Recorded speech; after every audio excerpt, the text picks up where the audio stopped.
Assalamualaikum warahmatullahi wabarakatuh. Yang terhormat Ibu Rina Diah Rahmawati, pengampu mata kuliah Matematika SD2, serta teman-teman A621 yang berbahagia. Pertama-tama, perkenalkan saya Agustin Setiabakti selaku moderator perwakilan dari kelompok 1. Pada pertemuan kali ini, kami akan mempresentasikan tentang operasi bilangan, penjumlahan, pengurangan, perkalian, dan pembagian. Di sini, izinkan saya memperkenalkan anggota dari kelompok kami. Yang pertama, Akbar dengan NPM 238. Yang kedua, Firza Anas Firmansyah dengan NPM 249. Yang ketiga, saya sendiri, Agustin Setiabakti dengan NPM 262. Yang keempat, Helen Risma Rahmawati dengan NPM 265. Yang kelima, Iqbal Rahmanto dengan NPM 267. Dan yang terakhir, Fauzan Ahmad AM dengan NPM 279. Untuk pembahasan pertama akan dijelaskan oleh Saudara Fauzan. Kepada Saudara Fauzan, dipersilakan. Baik, terima kasih kepada Mbak Moderator yang telah memberikan waktunya. Materi yang pertama ada penjumlahan. Penjumlahan merupakan operasi dasar aritmatika yang menjumlahkan dua bilangan menjadi sebuah bilangan. Penjumlahan dua bilangan dengan penjumlahan dua angka itu berbeda karena pada dasarnya angka dan bilangan itu tak sama. Selanjutnya ada contoh penjumlahan dua bilangan. Bilangan 15 ditambah 7 sama dengan 22. 15 merupakan bilangan yang pertama yang dijumlahkan dengan 7 dan 22 merupakan hasil dari penjumlahannya. Untuk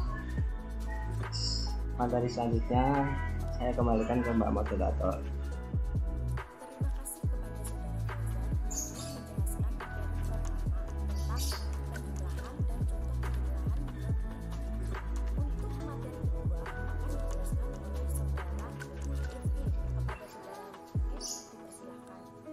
Terima kasih kepada moderator yang telah memberikan saya waktu untuk menjelaskan materi berikut. Materi yang akan saya jelaskan adalah penjumlahan tanpa teknik menyimpan. Pada tahap pembelajaran penjumlahan, anak-anak akan dimulai dikenalkan dengan penjumlahan dua bilangan tanpa teknik menyimpan. Yang dimaksud dengan teknik ini adalah apabila dua bilangan dijumlahkan pada penjumlahan angka satuan dengan angka satuan, atau angka puluhan dengan angka puluhan, dan angka ratusan dengan angka ratusan, tidak akan menghasilkan angka lebih dari 9. Contoh penjumlahan tanpa teknik menyimpan sebagai berikut. 3 ditambah 5 sama dengan 8. Pada penjumlahan bilangan tersebut tidak membutuhkan penyimpanan angka karena tidak menghasilkan angka lebih dari 9. Contoh lainnya dapat diambil seperti 123 ditambah 35 menghasilkan 158. Penjumlahan dari dua bilangan tersebut juga tidak perlu teknik penyimpanan, sebab karena penjumlahan antara angka pada bilangan ratusan, puluhan, dan satuannya tidak lebih dari 9. Pada bilangan 123, angka 1 merupakan ratusan, angka 2 merupakan puluhan, dan angka 3 sebagai satuan. Dan pada bilangan 35, angka 3 sebagai puluhan, serta angka 5 sebagai satuan. Mungkin sekian yang dapat saya sampaikan. Saya kembalikan kepada moderator. Terima kasih. Terima kasih kepada Saudara Mufti yang telah menjelaskan penjumlahan tanpa teknik menyimpan dan contohnya. Untuk materi ketiga akan dijelaskan oleh Saudara Helen. Kepada Saudara Helen, dipersilakan. Baik, terima kasih. Di sini saya akan menjelaskan apa itu pengurangan. Untuk pengenalan materi ini, yang digunakan di sini adalah pengurangan bilangan asli positif yang menghasilkan bilangan positif juga. Jadi, bilangan yang akan dikurangi harus lebih besar dari bilangan yang mengurangi. Contoh pengurangan seperti pada tulisan di depan, yaitu 8 dikurangi 5 sama dengan 3. Angka 8 merupakan bilangan positif yang lebih besar dari 5. Angka 8 merupakan angka yang dikurangi 5 dan menghasilkan angka 3. Contohnya seperti soal cerita. Yang pertama, pada suatu hari Dodi pergi ke pasar bersama ibunya. Dodi membeli 15 buah kelereng. Sesampainya di rumah, Dodi memberikan 7 buah kelereng yang dimilikinya kepada adiknya. Berapakah kelereng yang dimiliki Dodi sekarang? Nah, jadi 15 dikurangi 7 sama dengan 8. Jadi jawabannya adalah 8 buah kelereng. Seperti contoh soal cerita pada di bawah ini, yaitu jika sebelumnya ada 12 butir telur dan kemudian pecah 3, maka berapakah telur yang ada sekarang? Jawabannya adalah 12 butir dikurangi 3 butir, maka sisa telur adalah 9 butir. Nah, demikian materi pengurangan dari saya kembalikan kepada moderator. Terima kasih kepada Saudara Milan yang telah menjelaskan materi tentang pengurangan dan contohnya. Untuk materi selanjutnya akan dijelaskan oleh Saudara Riza. Kepada Saudara Riza, silakan. Baik, terima kasih kepada Mbak Moderator yang sudah memberikan waktunya kepada saya. Di sini saya akan menjelaskan tentang perkalian. Operasi perkalian itu sendiri biasanya disimbolkan dengan tanda silang atau X, atau juga bisa disimbolkan dengan tanda titik. Konsep perkalian sesungguhnya berasal dari operasi penjumlahan yang berulang. Untuk selanjutnya, di sini saya akan menjelaskan tentang sifat-sifat perkalian. Saya akan menjelaskan sifat-sifat, ada 5 buah.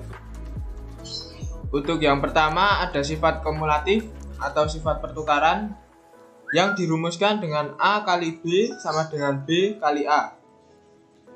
Untuk sifat yang kedua ada sifat asosiatif atau sifat pengelompokan yang dirumuskan dengan A kali dalam kurung B kali C sama dengan dalam kurung A kali B kali C.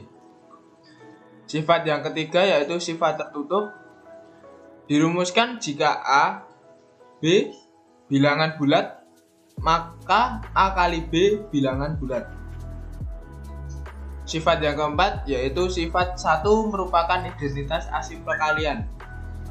Jadi dirumuskan dengan A kali 1 itu sama dengan 1 kali A atau juga bisa sama dengan A.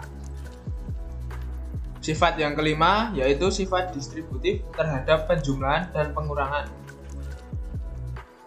A kali dalam kurung B tambah C sama dengan dalam kurung A kali B ditambah dalam kurung A kali C. Terima kasih dari saya, kurang lebihnya mohon maaf. Saya kembalikan kepada moderator.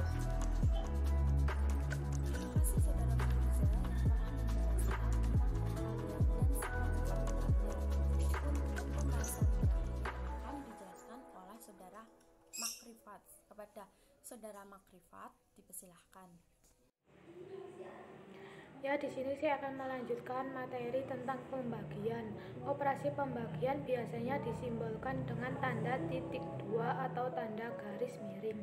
Lain halnya dengan perkalian, konsep pembagian merupakan pengurangan berulang sampai habis. Contohnya 10 dibagi 5. Nah, sama dengan 10 dikurangi 5 dikurangi 5. Nah, itu kan sudah sampai habis, pengurangan sampai habis gitu.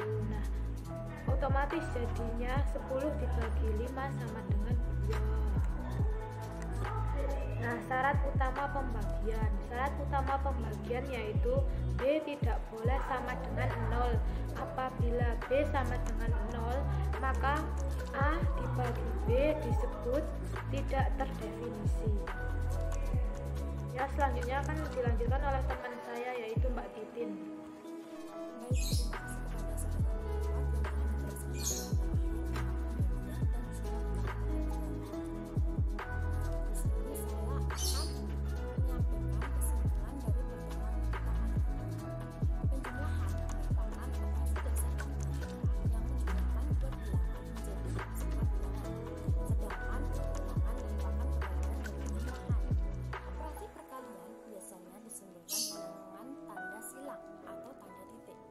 Konsep perkalian sesungguhnya berasal dari operasi penjumlahan yang berulang.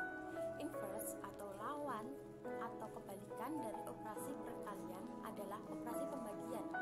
Operasi pembagian biasanya disimbolkan dengan tanda titik dua atau tanda garis. Lain halnya dengan perkalian, konsep pembagian merupakan pengurangan berulang sampai habis.